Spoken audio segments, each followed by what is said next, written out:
নমস্কার। যুক্তি তর্ক সঙ্গে অর্কই আপনাদের স্বাগত। আপনাদের সঙ্গে আমি অর্কপ্রভ সরকার। সবাইকে সনির্বন্ধ অনুরোধ জানাই যে চ্যানেল সাবস্ক্রাইব করার জন্য এবং থ্যাঙ্কস বাটনে ক্লিক করে আমার এই ছোট্ট উদ্যোগকে আর্থিকভাবে সহায়তা করার জন্য। দেখুন, 2019 সালে লোকসভা নির্বাচনে আমি বলবো বিপর্যয় তৃণমূলের কাছে। তারা আশা করেনি বিজেপি 18টি আসন পাবে। তখন অভিষেক বন্দ্যোপাধ্যায়ের উদ্যোগকে আইপ্যাককে রোপিন করা হয় তৃণমূলের পরামর্শদাতা সংস্থা হিসাবে। প্রশান্ত কিশোর তখন আইপ্যাকের সঙ্গে সরাসরি যুক্ত ছিলেন এবং 2021-এর তৃণমূলের কঠিন নির্বাচনী বৈতরণী পেরোনোর ক্ষেত্রে আইপ্যাকের ভূমিকা অনস্বীকার্য এবং 24-এর লোকসভা নির্বাচনেও আইপ্যাক যথেষ্ট সাফল্য দেখিয়েছিল। তারপরে 26-এর বিধানসভা নির্বাচন। দেখুন, আইপ্যাক 3 মাস অন্তর অন্তর রিপোর্ট দেয়। সর্বশেষ যে রিপোর্টটি তারা তৃণমূল সুপ্রিমোর কাছে দিয়েছেন এবং অভিষেককে দিয়েছেন, তাতে তৃণমূল সূত্র থেকে জানা গেছে তৃণমূলের সর্বোচ্চ আসন প্রাপ্তি 154, এই সংখ্যাটা তারা দিয়েছিল সর্বোচ্চ আসন প্রাপ্তি। সেটা কমতে পারে। তখন এসআইআর এর প্রক্রিয়া চলছে, কত নাম বাদ যাবে, কি দাঁড়াবে ছবিটা, সেটা তখনও স্পষ্ট নয়। কানাঘুষা অনেক শোনা যাচ্ছিল, দাবি পাল্টা দাবি। শেষ পর্যন্ত এসআইআর প্রক্রিয়াটা হবে কিনা তা নিয়েও অনেকের মনে সন্দেহ ছিল। দিদিমণি যেভাবে রণহুঙ্কার ছেড়েছিলেন যে এসআইআর করতে দেব না, তো এসআইআর হলো। সুপ্রিম কোর্ট বলে দিল এসআইআর এর ক্ষেত্রে কোনো রকম প্রতিবন্ধকতা বরদাস্ত করা হবে না।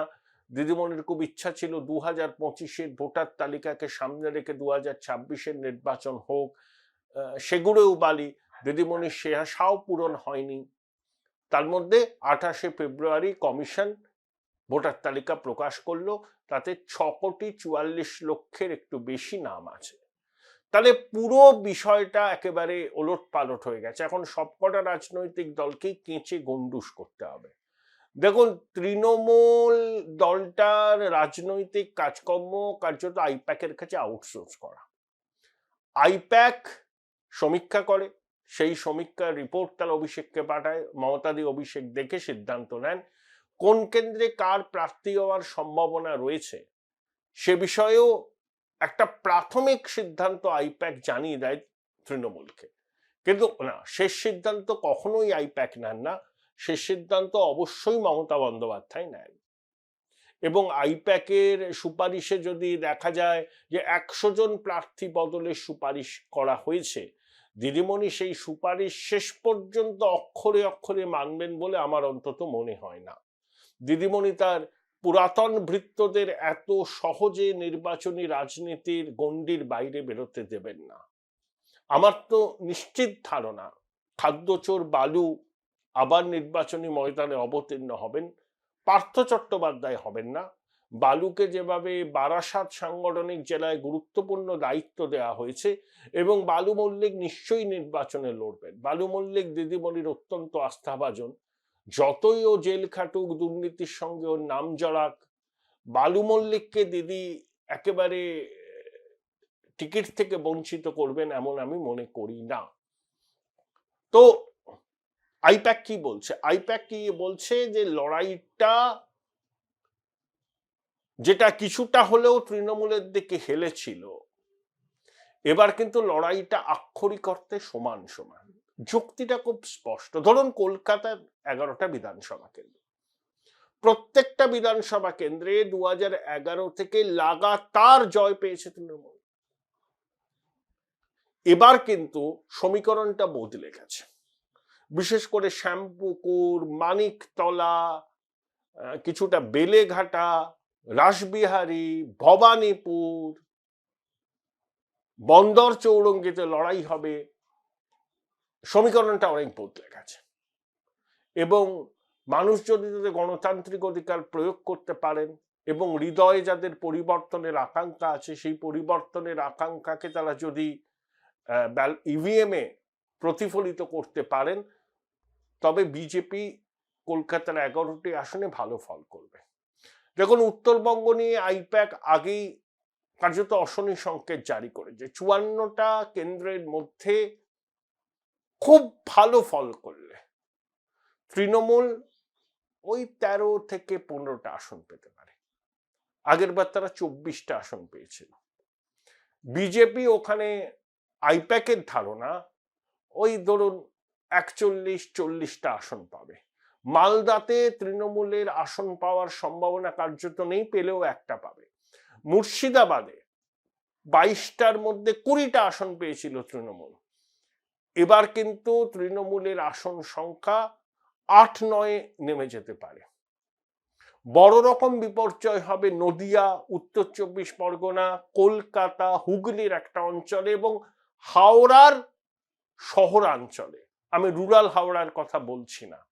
এবং দক্ষিণ 24 পরগনা জেলায় যে সমস্ত কেন্দ্র কলকাতার লাগোয়া, সেখানেও তৃণমূল কঠিন চ্যালেঞ্জের মুখে পড়বে। পূর্ব মেদিনীপুরে তৃণমূল বড়জোর 2টো আসন পেতে পারে। পশ্চিম মেদিনীপুরে ফলাফল আশানুরূপ হবে না। ঝাড়গ্রামে লোকসভা নির্বাচন এবং 2021-এর বিধানসভা নির্বাচনে তৃণমূল চোখ ধাঁধানো ফল করেছিল, সেই ফল এবার তারা নাও করতে পারে। পূর্ব বর্ধমানের শহরাঞ্চলে বিজেপি ভালো ফল করবে, গ্রামাঞ্চলে তৃণমূল ভালো ফল করবে। পশ্চিম বর্ধমানের দেখুন অধিকাংশই ওটা শিল্পাঞ্চল, ওখানে কিন্তু শেয়ানে লড়াই হবে। পুরুলিয়ায় জ্যোতির্ময় মাহাতো জিতেছিলেন, তার মার্জিন কমেছিল, তৃণমূল খুব আশাবাদী পুরুলিয়ায় তাদের ফল ভালো হবে। আমার ধারণা তৃণমূল যেটা প্রত্যাশা করছে সেটা হবে না পুরুলিয়ায়। একই ছবি আপনি বাঁকুড়া, বিষ্ণুপুরেও দেখতে পাবেন। অর্থাৎ ওভারঅল আইপ্যাক যেটা বলছে যে যে এজটা ছিল এসআইআর এর আগে তৃণমূলের, মানে তারা সংখ্যাগরিষ্ঠতা টেনে টুনে পেতে পারে, এখন কিন্তু ছবিটা অনেকটা বদলে গেছে। এখন কার্যত সমানে এনিবডিস গেম হয়ে দাঁড়িয়েছে। এটা হচ্ছে পোস্ট এসআইআর ফেনোমেনন। এবং এবারের নির্বাচন যে আগের বারের নির্বাচনের মতো হবে না, কমিশনের নানা পদক্ষেপ থেকে তা স্পষ্ট। কেন্দ্রীয় বাহিনীর মোতায়েন ভোটের সময় ঠিক কিভাবে হবে কেউ সেটা জানে না। কেন্দ্রীয় বাহিনী নিয়ে বুড়ি অভিযোগ ছিল আগে, ভারী বুটের আওয়াজেও মানুষ আশ্বস্ত হয়নি। এবার কেন্দ্রীয় বাহিনীর ডিপ্লয়মেন্ট ওই সিকিম ক্যাডারের প্রাক্তন আইপিএস অফিসার এনকে মিশ্র তিনি তত্ত্বাবধানে করবেন এবং সমস্ত পূর্ববর্তী ঘটনার রিপোর্ট নিয়ে করবেন। নির্বাচন কোনো অবস্থাতেই 8 দফায় হবে না, সর্বোচ্চ 3 দফায় হতে পারে, যদিও রাজ্যের সিইও 1 দফায় ভোটের কথা বলেছেন, কিন্তু আমার ধারণা 2 থেকে 3 দফায় এবারে নির্বাচন হবে। দফা যত বেশি হয় শাসকের তত সুবিধা হয়, কিন্তু এবার সেই সুবিধা তো হবে না, কারণ অত দফায় ভোটও হবে না। আর ধরুন শেষ পর্যন্ত 6,70,00,000 নাম রইল, 1 কোটির উপর নাম বাদ গেল, এতে ক্ষতি শাসকেরই হবে। কারণ লোকসভা নির্বাচনে যদি দেখেন তৃণমূল বিজেপির থেকে মোট 40 লক্ষ ভোট পেয়েছে, বেশি পেয়েছিল। তাতে এই মৃত ভোটার, পার্মানেন্টলি স্থানান্তরিত ভোটার, ডুপ্লিকেট ভোটার সবার নাম ছিল, মাল্টিপল এন্ট্রি ভোটার সবার নাম ছিল। বিভিন্ন সর্বভারতীয় সমীক্ষা বলছে কি, মানে 1.5 মাস আগে তারা বলেছে যে বিজেপি 3% ভোট বাড়বে, 42% হবে। তাহলে ক্ষমতায় আসার জন্য যে ক্রিটিক্যাল মাসের দরকার সেটা পেতে বিজেপির 2% বাড়তি ভোট দরকার। পোস্ট এসআইআর, হিন্দু কনসলিডেশন, 15 বছরের প্রতিষ্ঠান বিরোধিতা, চৌর্যবৃত্তির সাম্রাজ্য যে প্রতিষ্ঠা হয়েছে বাংলায়, এটা নিয়ে তো কারোর মনে কোনো সন্দেহ নেই। আর সাইলেন্ট মেজরিটির হৃদয়ে পরিবর্তনের আকাঙ্ক্ষা, এই সমস্ত কিছু শাসকের পক্ষে যাবে না। কারণ যতই লক্ষ্মীর ভান্ডারের অনুদান বাড়ান, যুবসাথী চালু করুন, দেখুন 1 কোটির কাছাকাছি যুবসাথীতে আবেদন করেছে, তাহলে বাংলায় চাকরি কর্মসংস্থানের যে কি করুণ দশা স্পষ্ট। আর লক্ষ্মীর ভান্ডারের মতো প্রকল্প কোনো সরকার বন্ধ করার সাহস দেখাবেন না। আজকালকার দিনের ইলেকটোরাল পলিটিক্স কার্যত ট্রানজাকশনাল হয়ে গেছে। বিজেপির সংকল্পপত্র প্রকাশ হবে, সেখানে লক্ষ্মীর ভান্ডারের পরিবর্তে তারা কি চালু করবে সে সম্পর্কে স্পষ্ট দিক নির্দেশ থাকবে। হয়তো 3,000 টাকা করে দেওয়া হবে। আমি বলছি মানুষ বিজেপির কাছে জানতে চায় যে আপনারা ক্ষমতায় আসলে স্বাস্থ্যক্ষেত্রে, শিক্ষাক্ষেত্রে, কর্মসংস্থানের ক্ষেত্রে, পরিকাঠামোর ক্ষেত্রে, ইন্ডাস্ট্রির ক্ষেত্রে কি কি পদক্ষেপ নেবেন যাতে বাংলার সার্বিক উন্নয়ন হয়। আপনারা ডাবল ইঞ্জিন করে বলছেন, তা ডাবল ইঞ্জিন সরকার প্রতিষ্ঠিত হলে বাংলার মানুষের কি লাভ, এটা কিন্তু মানুষ বিজেপির কাছে স্পষ্টভাবে জানতে চায়।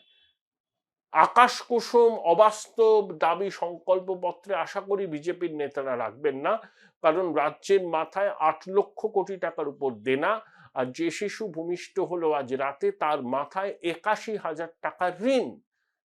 তাহলে একটা সংকল্পপত্র তখনই বাস্তবসম্মত হয় যখন সেই সংকল্পপত্র তৈরির নেপথ্যে বাস্তব ঘটনাগুলোকে মাথায় রাখা হয়। আর কোনো সরকারের বদল, সরকার ফেলা, সরকার গড়া, সেটা কোনো রাজনৈতিক দলের একদম একনিষ্ঠ সমর্থক কুল করেন না, করে হচ্ছে ওই সাইলেন্ট মেজরিটি যাদের 90% হৃদয়ে পরিবর্তনের আকাঙ্ক্ষা ধারণ করছে।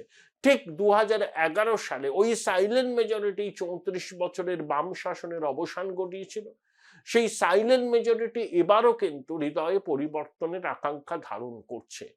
তারা ওই 50 বছর ধরে এই রাজ্যে একটা কেন্দ্র বিরোধী সরকার আছে এটা কিন্তু তারা চায় না। তারা একটা সহাবস্থান চায় এবং রাজ্যের উন্নয়ন চায়। রাজনৈতিক বিরোধ থাকতেই পারে, তার মানে এই নয় পায়ে পা লাগিয়ে ঝগড়া করব, তার মানে এই নয় চিংড়িঘাটার মেট্রোর কাজ স্থগিত রাখার জন্য সুপ্রিম কোর্টে এসএলপি দাখিল করব। এটা কিন্তু মানুষ চায় না। তাহলে সমস্ত বিষয়গুলোকে যদি এক বন্ধনীতে রাখা যায়, শাসকের কাছে এবার সত্যিই কঠিন চ্যালেঞ্জ। যতই তারা ওসব বলুন 250টা আসন পাবে, ওগুলো বাংকাম, কোনো বেস নেই। লড়াই হাড্ডাহাড্ডি। হয়তো পোস্ট এসআইআর অ্যাডভান্টেজ বিজেপি, সেটা আইপ্যাক হয়তো বলছেন বা সেই খবর আসছে না, কিন্তু দিদিমণির রক্তচাপ বাড়িয়ে দিয়েছে আইপ্যাকের সাম্প্রতিক report.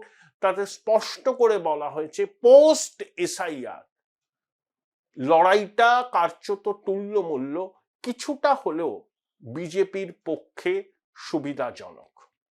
Join Indian Institute of Hotel Management now. Right choice, right decision.